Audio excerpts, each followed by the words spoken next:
Hello and welcome to the channel. I am doing a new Let's Play. Omen Exitio? Plague.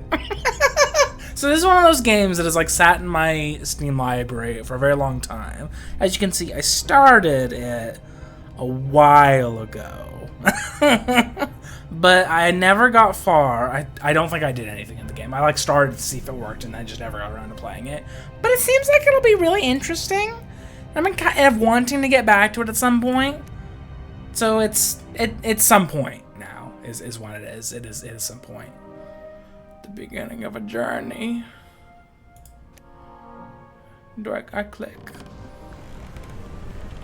You like. Oh, is this gonna be one of those games that I should read out or shouldn't read out? Because there's gonna be a lot of text in this one. Your company by sound. Its rustling evokes a slight sense of nausea, the wood groaning faintly with your every step, as if something inside wanted to scream but didn't quite have the energy. A journey, a long journey. Your ship is headed for Zanzibar. How long have you been at sea? You cannot even remember.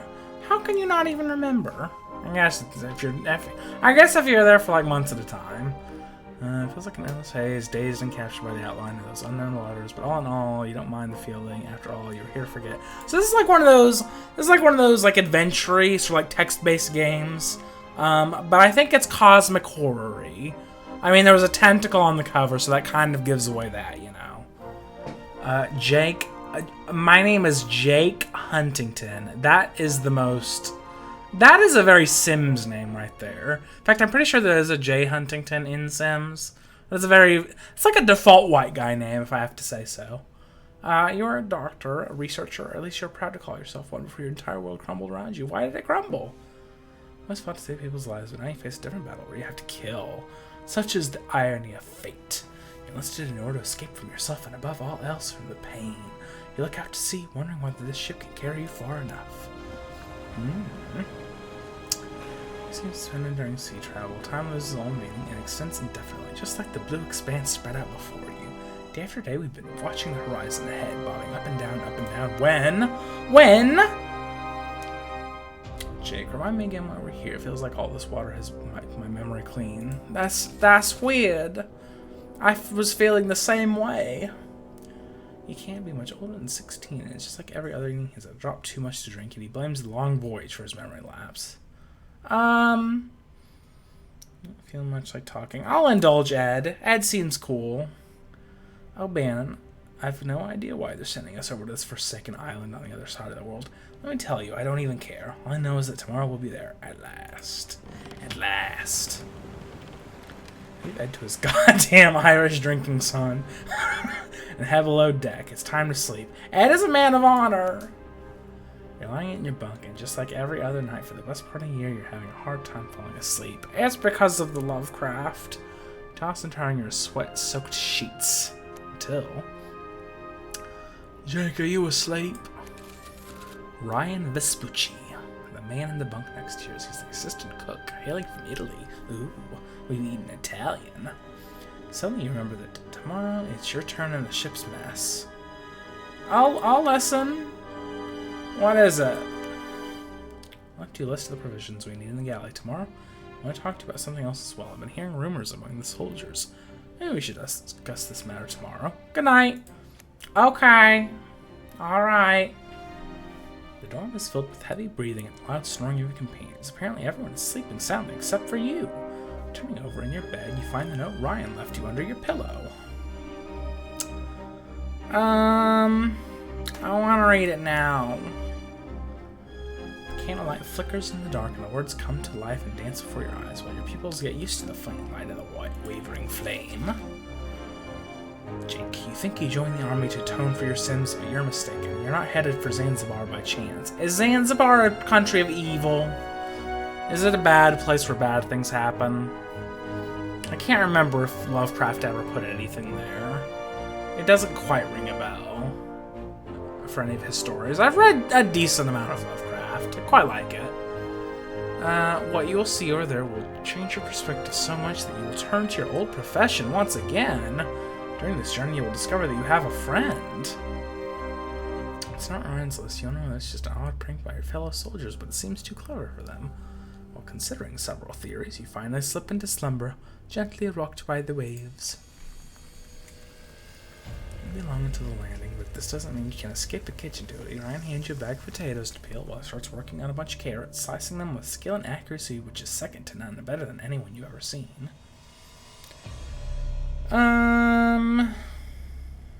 What's your past? A long time, but longer than you, I'd bet. That is a vague ass statement. What are these? I've seen them glowing at me, but I don't know what they are. Items, characters, notes, achievos. Oh, I have a whole ass character sheet. I should probably look at this. I was born in good old 1867 London. I am British. I look like generic white man number 3. Oh, I'm healthy. I'm so glad that it tells me what my status is so that we can see that change. Ooh. Okay. Fighting, observation, medicine, agility, and speechcraft. Huh. Fighting and agility will help me not die. Observation will unlock more things, I bet, in speechcraft. Medicine. Oh, you can also use it offensively. Interesting. We are 5'11". 21st. 12. That hurt my mind for some reason. I didn't understand what the fuck I was looking at. 12 stones. Our weirdo British shit. We are a widower. I find that interesting. Ocean. We know of ocean. Okay, back to this. You're right. Actually, this entire voyage is pretty much the entirety of my military career. Don't worry, just stick with me and that Irish fool Oben, and you'll see it's not too bad. Shouts coming from the deck interrupt your chatting. Land ahoy! You hurry up and carry out your tasks before landing. Oh. Zanzibar port is a racket. Sailors yell in a wide variety of accents while goods are unloaded onto the docks, piling up in small mountains of crates. You're on the deck observing the slowly approaching shapes of Stone Town. Soon at last you'll once again set foot on solid ground. It's Zanzibar. That's it right there. I know what Zanzibar looks like, so I know that's accurate. Can I... Is this a... Okay. Just making sure. You're granted some free time, so you treat yourself to a stroll around town. You're walking along the quay when a beggar approaches you. His rough hooded tunic covers his face. He rakes and walks with a limp, leaning heavily on a stick. Even though you don't understand what he's saying, you understand from his gesture that he's asking for charity. This is one of those things that will come to bite me in the ass if I don't help him. Oh, but if I do, maybe I won't have the money later to buy the thing to get the thing. I'll give him alms. I will give him coin. And as he reaches out to grab it, you notice a tattoo on the inside of his wrist. You only get a glimpse of it, but it strikes you with its peculiarity. The simple shape reminds you of an eye. Ooh. The beggar tries to get your attention and follows you. He grabs your shirt, forcing you to stop. He slips his hand into your pocket and then suddenly starts running. His apparent disability has gone and he's no longer limping. Several things have changed in my life. On his forearm. Did he steal all of my money? Is that what happened? What's changed here? It was glowing like it had changed, but I don't have any more things I can buy. What does our map look like? It looks like nothing.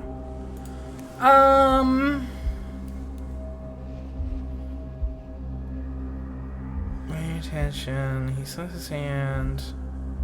I'll chase him. Why not? We'll see where he goes. Beggar runs along the dock as nimbly as an acrobat. When two sailors carrying some bulky crates pops out in front of him. He vaults clear over them as easily as if he were stepping over them. The sailors stop to yell at him, dropping the crates and blocking your path. Damn it! I will just go around the crates like a normal person. Straight towards the beggar. When the thief realizes you're still chasing him, he jumps onto one of the small boats moored in a row in the harbor. He hops effortlessly from one boat to the next in spite of the movement and quickly gets away. He's actually stolen something valuable. I was wondering if he had actually stolen anything.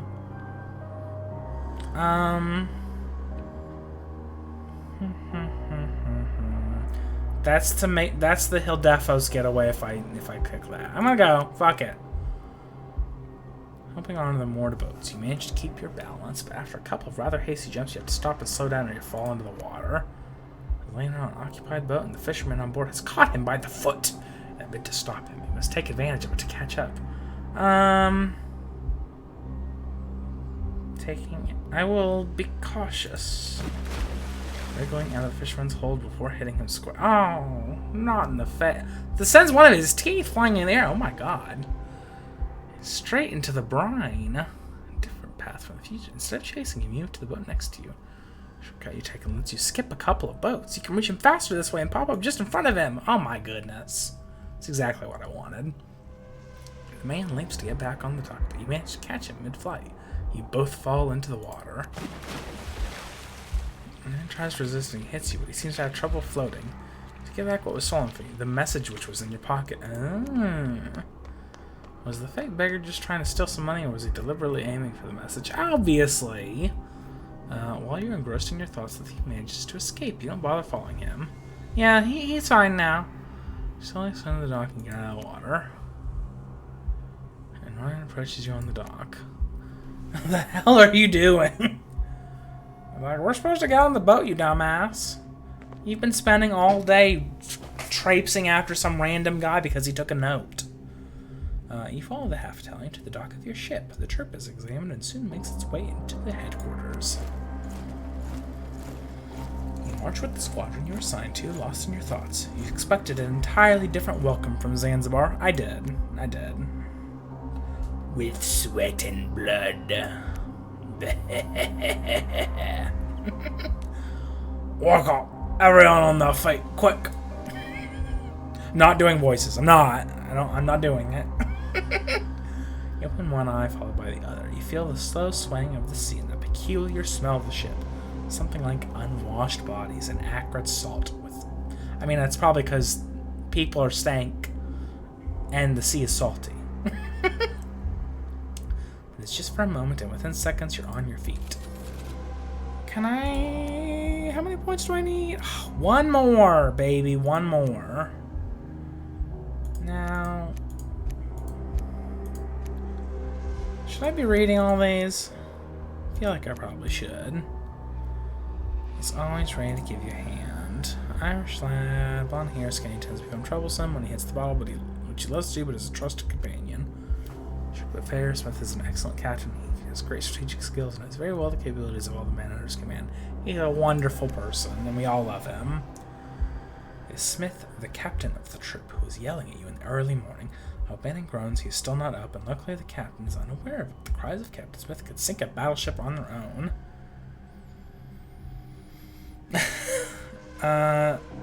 I'll help him, I suppose. I'm awake. Your Irish friend's whiny character reminds you of a child who doesn't want to go to school. Why is he even here? Not even me mum was this annoying, right? That's what Irish people sound like. O'Bannon mumbles some more incomprehensible words, and with considerable effort, he gets to his feet wobbling. Seems he's still drunk from last night. Dude, you're like 16. Calm it the fuck down. You're burning the candle from both ends. You better keep an eye on him to prevent him from getting a severe scolding and a flagrant punishment. Outside, waiting for the training to start. O'Bannon is next to you, still sleepy. After weeks of travel, Smith fears you've all gone soft. Look at the men in your row. The doubt seems to be entirely valid. You can see the disorientation and lack of sleep on their faces. The air is filled with sand, and your boots sink into the mud. The view is desolate except for some isolated shacks. Smith is explaining the details of this morning's training with a cracked, rasping voice. You're distracted by the view, the weariness from the journey makes the speech hard to follow, and you end up missing parts of it. You're sure you're not the only one. No one can get used to this new situation due to the brevity of the captain's speech. You hesitate for a moment, but Smith breaks the silence with an unyielding command shouted aloud. What? Come on, move, ladies, until you're well awake. Oh my god. I can get stuff. Okay. Alright, he's ready. You just don't want to get tired too soon. I kind of like the observation. I like not missing things, so I'm going to do that. While running, you try to get an impression of your comrade's physical shape in the event of a fight that could indeed make a difference. As far as running is concerned, they all seem fine, except for O'Bannon, whose difficulties certainly aren't due to his usual physical fitness. Once you arrive at the training ground, you must crawl through mud and overcome several grueling obstacles, climbing walls and barbed wire and thick tires. Ugh. This time, no one waits for Smith to start barking orders, and you all dive onto the ground for the next exercise. Take a breather to see how O'Bannon is getting along. In his current condition, you're worried he'll end up sinking into the mud and suffocate. Oh, that wouldn't be good. Your concerns turn out to be well-founded. Oh no! You see O'Bannon trying to slip out to catch his breath. Unfortunately, he ends up lying down with his face right in the muck. Ew. O'Bannon! Keep doing that and I will put you in isolation! And give me those pictures of Spider-Man! Good job, Vespucci. Huntington, you need to work harder. Whatever. I'm doing pretty good. Shirley isn't generous with his encouragement. Try to clean yourself up as fast as possible. Your clothes are wet and heavy. Not exactly ideal for your next class. Climbing a palm tree as quickly as possible. Picking a coconut and climbing back down. It's like Mulan.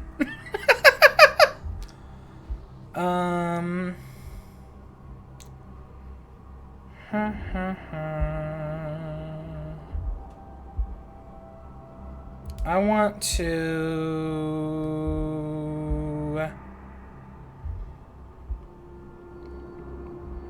I'm going between relaxed or speed. One of those two things. I'm going to do relaxed. Climb is not the quickest, but you manage to keep dizziness at bay and carry out your task unharmed. Good. Time for the gun test. Smith examines you quickly. The fact that they're giving me so many of these point things scares me, I bet. It's time for the gun test. Smith examines you quickly with grave glances while a soldier hands you a rifle. The task is simple. You need to hit the target. Oh, okay. Trying to be convincing.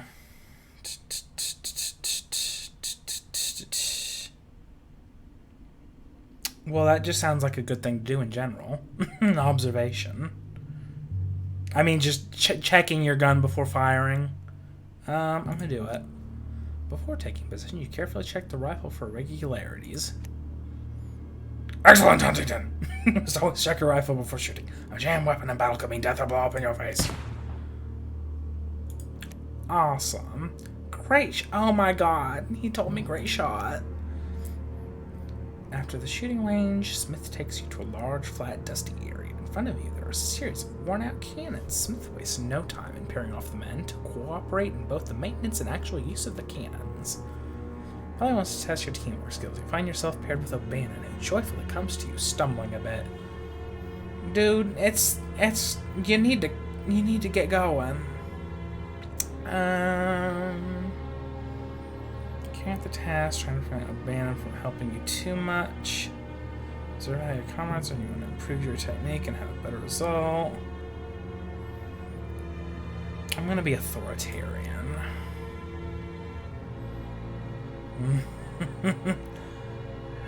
You won't be nice about it, I can assure you.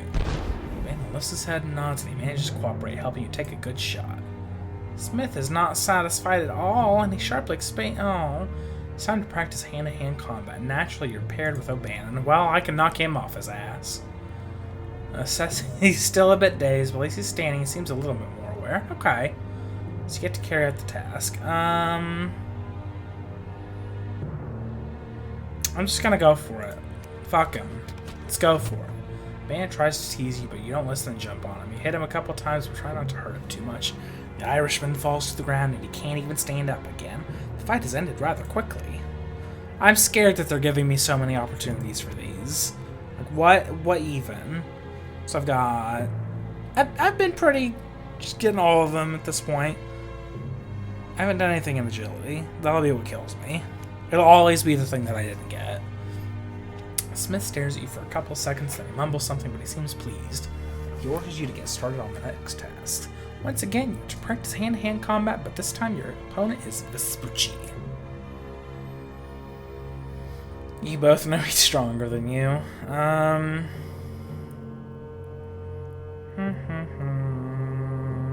Fault in his guard. Try not to give him time to attack you. Well, let's get that agility going. Let's be quick. My fist, as you're dodging them, you can feel the air moving. Your enemy soon gets anxious. No matter what it does, you manage to keep your distance. Oh my god, we're awesome. I didn't know you were an eel, Huntington. Soon he attempts one more strike. You dodge him once again and manage to unbalance him, knocking him down. Oh my god. As your comrade brushes the dust off his trousers, you hold out your hand with a smile. Ryan smiles by taking your hand and he gets up, congratulating you on the good fight. Oh, I love him. He's great. Smith continues relentlessly shouting orders. You pick up all the equipment, the backpack, and the training rifle. It seems that the captain wants you to be full of adrenaline for the combat simulation, so you don't hold anything back. He forces you to run right through the jungle to your next destination.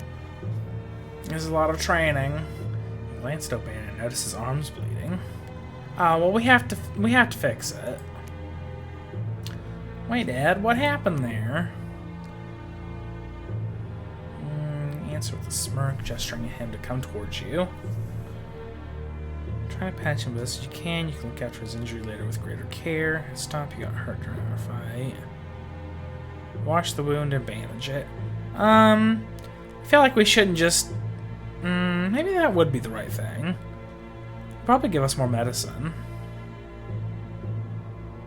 I'm gonna do it. Come here, Ed. Slow as you are, we'll be last anyway.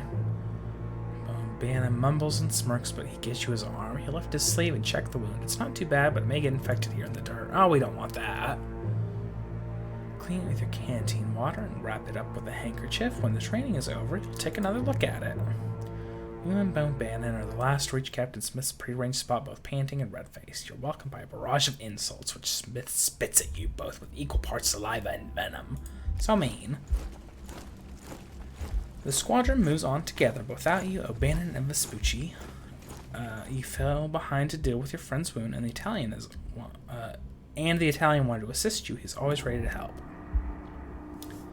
And is immediately taken to the headquarters in order for his wound to be sutured. You wonder whether you should follow him and perform the task yourself, or leave him in the hands of another doctor and go with the training. I'll stay with my people. You know, I'm sure they have other doctors, right? I'm not like the only guy here. I noticed two sergeants talking, so you and Vespucci move forward silently to listen in. Oh, this is a very realistic battle simulation. Keep it to yourself, but I've heard that we will soon be heading into action. The political situation here is unstable. Oh, if only I knew what was happening in Zanzibar in 1867. I don't. I wouldn't say I'm up on my Zanzibarian history. You look at Vespucci just next to you. He gravely nods. This rumor has been spreading amongst the men for a while. Hearing from the officers doesn't comfort me at all. About to go into battle, boys. Now it's time for the last part of the training. Teamwork. The troop stops near an abandoned fortress and the two groups are ordered to get into formation. One will attack the walls, the other will handle the artillery, either bombarding the weak walls of the fort or providing cover for the frontline soldiers. Artillery sounds fun. That sounds like a fun time. The orders are clear. You have to take the fort as quickly as possible. You must decide beyond the walls to offer cover for the men who are advancing. Hit the same point over and over again with the cannons in order to breach the walls. Oh, let's breach those walls. These are tense moments filled with shouts and blasts and dust. The simulated battle seems quite real. The day is now coming to an end and the mock attack on the fort has been carried out. The men are all exhausted, yourself included. Proud of you all. Today you made a real effort. Tomorrow we could even go on the attack. But for now, it's time to rest and refresh ourselves. I'm so glad. The day's light has almost disappeared below the horizon when your captain brings the soldiers back together. He has an important message for all the men. He has not yet started to talk. He is waiting for everyone to sit down, but you can feel some serious tension filling the air. Like what? The pro-British Sultan, Hamad bin Thuani, ruler of Zanzibar, died on the day of your arrival on the island, and Khalid, an illegitimate ruler, has since taken his place. An ultimatum has been sent to Khalid requesting that he abdicate peacefully. That ultimatum will expire tomorrow morning. Oh. For experience points, bitch. I should have more than enough to buy some stuff.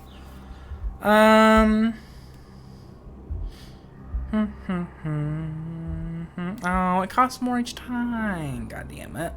I can't afford nothing. God damn it. Your squadron is lined up in the courtyard of the headquarters. It's 8 o'clock in the morning, but this time everyone is wide awake. You're ready to set off for the Sultan's palace. Looking around, you can see the anxiety in the faces of your fellow soldiers. Oh. The time given for the ultimatum is almost up. The British force is composed of various ships and around 1,000 men, but the Sultan's army should not be underestimated. Between his most loyal men and the soldiers subdued to his will, the prince has gathered a small army, certainly enough to pose a threat. The reason for Smith's urgency in training the men, and with all those hours crawling in the mud and climbing palm trees, is now clear. He's figuring out how prepared his soldiers were, rather than just training the new recruits. Fair. Khalid's granted time has almost run out, and the Rear Admiral Harry Lawson, who was on board the St. George, notified the men to stand by for the attack. You don't know him well, but you've heard he's intolerant of anyone who fights under any banner but his.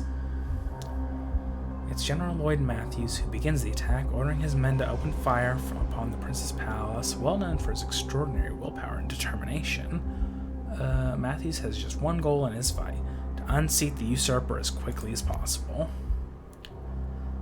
Even Smith seems intimidated by the figure of Zanzibar's Prime Minister, General Matthews, and nervously commands his troops to move forward to the palace. He wants a reconnaissance group to avoid ambushes and to look for the best point to strike. Well, we're not gonna wait. We're gonna be active. I find if you wait and I choose your own adventure, you fucking die. I wanna go on recon. I wanna go. I'd like to volunteer to go on a recon mission to the dock. It seems so fun. It seems ever so fun. Smith appreciates your initiative. After looking you straight in the eye for a few moments, he decides to put you in command of the operation. Oh my god. He chooses a group of men who are going to follow you and take your orders.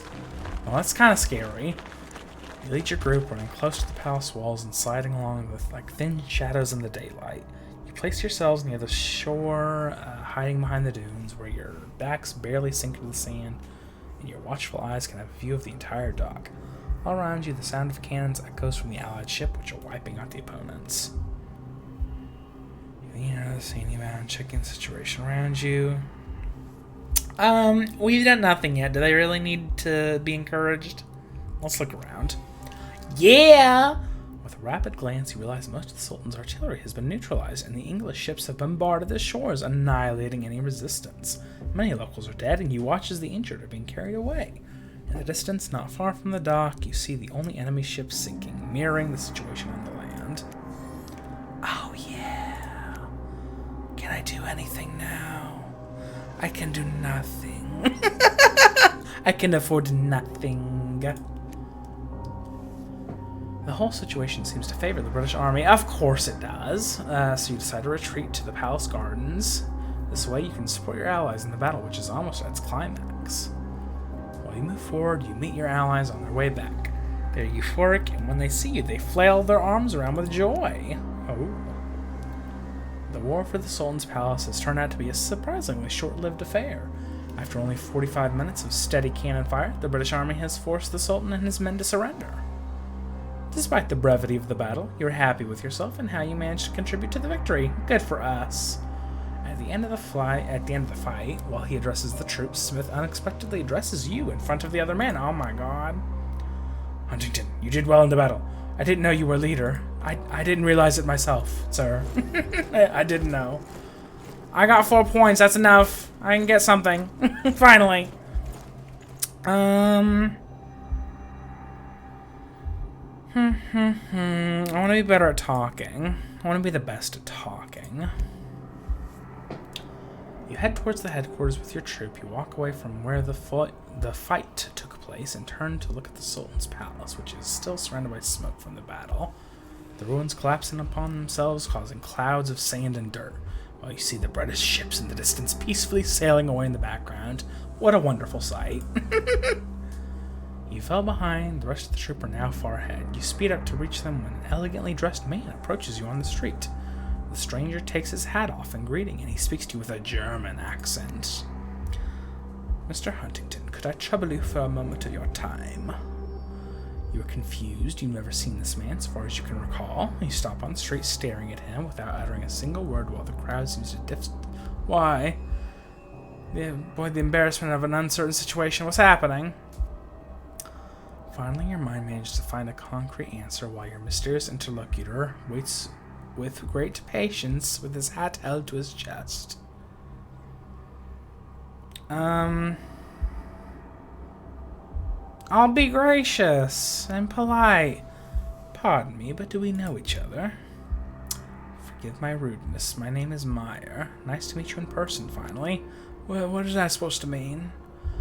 He keeps smiling at you, barely bending his head in a sign of respect, as if he's waiting for your next query, which is not long in coming.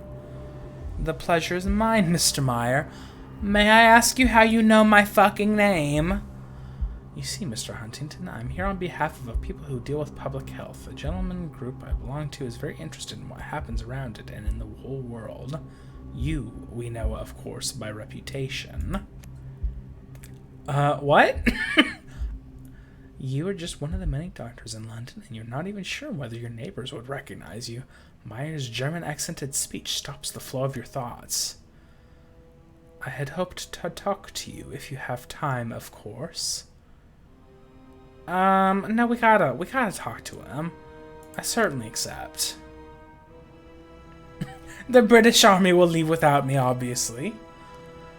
You sit down in a bar along the street. The man orders 2 coffees while he watches you with a strange but friendly smile, unable to inspire trust. He raises his cup just a little, sipping his coffee and studying your every movement, making you uncomfortable. Who the fuck are you? Please don't be so nervous. You make me feel like an executioner ready to cut your head. You might. The man smiles and he lowers his cup in front of him, leaning his elbow on the table. His hands meet in a tangle of fingers near his chin. He never stops staring at you, not even for a moment. Okay. We know you are not a soldier. Your medical research is cutting edge. I and the gentleman I represent have gathered a lot of information about you, and we'd be interested in working together. Think of us as modern patrons. He laughs as if he found his metaphor enjoyable, but perhaps he's simply amused by the astonished paleness of your face. You don't need to answer yet, Mr. Huntington. Think about it. You know that every disease has consequences. Some of them go beyond even the deplorable loss of human lives. We are studying a dreadful disease which could soon turn into a pandemic. For this reason, we are looking for people who could really make a difference in dealing with such diseases. People like you. You should not quit, even though I can understand how, after your terrible tragedy. Tragedy? Is he really talking about Helen? He really has done his research on you, because that was no joke. You can't help wondering how he knows so much, especially about Helen. Just leave as soon as possible. You don't like where this is going. You want to see where Meyer has to go with this? If that man knows many things about you, he'll never know how you felt about losing Helen. I kind of want to listen. I want to know more of what he says. The man looks at you right in the eye, holding your stare without a little uncertainty. Stop playing at soldiers, Jake. It doesn't suit you, and you're wasting your time right when the world needs your brilliant mind. Think about it, Mr. Huntington. We're willing to offer everything you need to help you change the destiny of the whole world. Well, okay.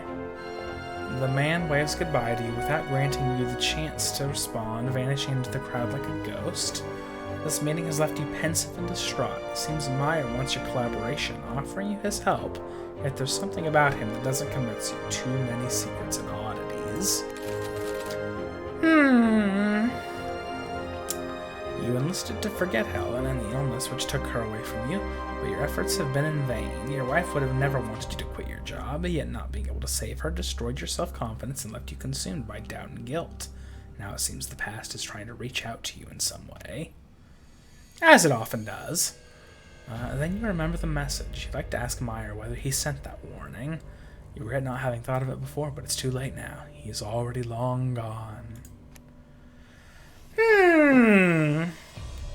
Interesting. Who the fuck is he? Is he the Black Pharaoh? I don't know.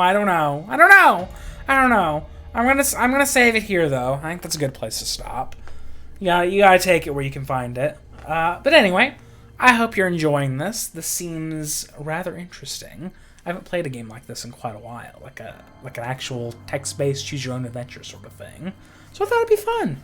I hope you enjoyed. If you did, come back and see me next time. Goodbye!